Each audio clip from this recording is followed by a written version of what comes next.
Hello friends, welcome to defence matrix.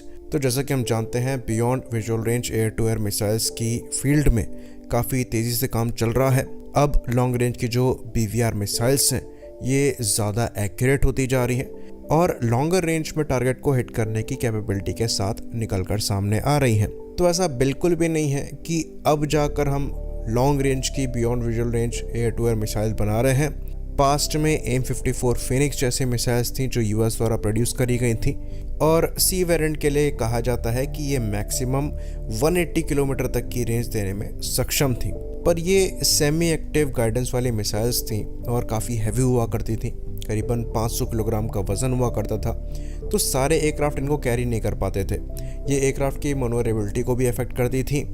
तो F-14 Tomcat एकमात्र ऐसा एयरक्राफ्ट था जो AIM-54 फिनिक्स मिसाइल्स को कैरी करता था और उस एयरक्राफ्ट के रिटायर होने के बाद इन मिसाइल्स को भी रिटायर कर दिया गया। रशियन साइड की बात करें तो रशिया द्वारा R-33 मिसाइल्स डेवलप करी गई थी जो कि सिमिलर कैटेगरी की मिसाइल थी और उनका वज़न भी अराउंड 500 किलोग्राम के आसपास हुआ करता था और रेंज भी अप्रॉक्सीमेटली 160 से 170 किलोमीटर के आसपास हुआ करती थी। और ये मिसाइल्स स्पेसिफिकली MiG-25 से फायर करी जाती थी और बाद में MiG-31 से फायर करी जाने लगी। इसके बाद ये मिसाइल रिप्लेस करी गई R-37 मिसाइल से, जिनकी रेंज ऑलमोस्ट 300 किलोमीटर के ऊपर की बताई जाती है और ये 600 यानी कि 600 किलोग्राम की मिसाइल्स हैं और खाली MiG-31 ही इन्हें फायर कर सकते हैं। हाल ही में Su-35 से भी इनको टेस्ट करके देखा गया है, पर अगेन यहाँ पर वज़न इतना ज़्यादा है कि ये लिमिटेड नंबर में ही कैरी करी जा सकती हैं। साथ ही साथ एयर टू एयर कॉम्बैट में मनोवरेबिलिटी को अफेक्ट करेंगी, जो कि एयर टू एयर कॉम्बैट में डिज़ायरेबल नहीं है। इसलिए इन्हें MiG-31 जैसे फाइटर से फायर करा जाता है जो कि मनोवरेबिलिटी के लिए फेमस भी नहीं है और वो ऐसे फाइटर हैं जो कि BVR कॉम्बैट में ही लड़ेंगे, विद इन विजुअल रेंज या फिर डॉग फाइट्स में इन्वॉल्व नहीं होना चाहेंगे। तो इन मिसाइल से ज़्यादा इफेक्टिव AIM-120 AMRAAM जैसी मिसाइल्स को माना गया जो कि वज़न में इनसे ऑलमोस्ट 5 गुना हल्की थी और मैक्सिमम टारगेट को हिट करने की रेंज 100 किलोमीटर के अप्रॉक्स की देती थी। तो ये हल्की मिसाइल्स हैं, साइज भी छोटा है, साथ में एक्टिव सीकर को यूज़ करती हैं। तो ये एयरक्राफ्ट को सहूलियत देती हैं एग्रेसिव मैनूवर्स परफॉर्म करने की और modern beyond visual range combat के हिसाब से ज़्यादा सुटेबल है। तो क्योंकि वज़न यहाँ पर मिसाइल का कम रखा जा रहा है, इसलिए जितने अमाउंट का फ्यूल इसमें पड़ सकता है ये भी लिमिटेड है, जिसकी वजह से रेंज यहाँ पर थोड़ी लिमिटेड हो जाती है। पर इसको भी चेंज करने का सॉल्यूशन निकाला गया है ज़्यादा लॉन्गर रेंज अचीव करने के लिए। तो मेटियोर जैसी मिसाइल्स जो हैं ये solid fuel ducted ramjet concept को यूज़ करती हैं, जहां पर जो ऑक्सीडाइज़र है ये एटमॉस्फेयर से लिया जाता है और सॉलिड फ्यूल कैरी किया जाता है। तो ये थ्रॉटलेबल मिसाइल्स हैं और अपनी एनर्जी को काफ़ी लंबे समय तक के लिए मेंटेन करने में सक्षम है। वहीं पर दूसरा कॉन्सेप्ट है ड्यूल पल्स रॉकेट मोटर वाली मिसाइल्स को यूज़ करने का, जहां पर 2 बार रॉकेट पल्स आती हैं और मिसाइल को बूस्ट देती हैं लॉन्गर रेंज में टारगेट को हिट करने के लिए। तो जो PL-15 जैसी मिसाइल्स हैं ये ड्यूल पल्स रॉकेट मोटर वाली मिसाइल्स हैं। तो क्योंकि यहाँ पर ड्यूल पल्स को यूज़ किया जा रहा है तो वज़न थोड़ा सा बढ़ जाता है।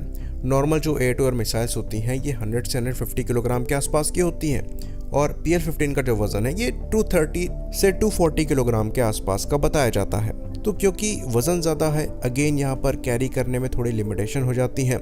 जो AIM-120 AMRAAM जैसी मिसाइल्स हैं वो कंपेरेटिवली ज़्यादा बड़े नंबर में कैरी करी जा सकती हैं PL-15 जैसी मिसाइल के कंपैरिजन में। और बियॉन्ड विजुअल रेंज कॉम्बैट में नंबर्स भी एक्चुअली मैटर करते हैं। तो ड्यूल पल्स मिसाइल्स के आ जाने के बाद से जो पुरानी सिंगल पल्स वाली मिसाइल्स हैं वो इरेलेवेंट नहीं हुई हैं, वो भी ज़रूरी हैं और वो इन ड्यूल पल्स वाली मिसाइल्स के साथ में यूज़ करी जानी है। तो अभी भी यहाँ पर रूम है कि जो सिंगल पल्स वाली मिसाइल्स हैं उनमें इम्प्रूवमेंट किया जाए और उनकी परफॉर्मेंस को एनहेंस किया जाए और यहाँ पर अमेरिका महारत हासिल कर रहा है।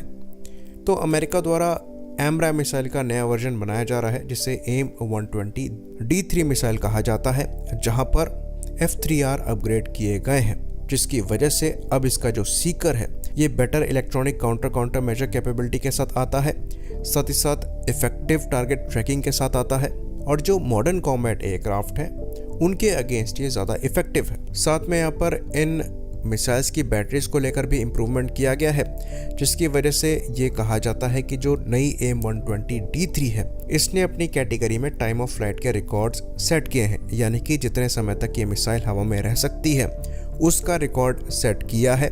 और उस रिकॉर्ड को देखते हुए ये कहा जाता है कि ये मिसाइल ऑलमोस्ट सिमिलर रेंज देती है PL-15 मिसाइल की। लेकिन यहाँ पर जो रेफरेंस है ये इसके एक्सपोर्ट वर्जन के साथ किया जा रहा है, जो कि 145 किलोमीटर की मैक्सिमम रेंज देती है।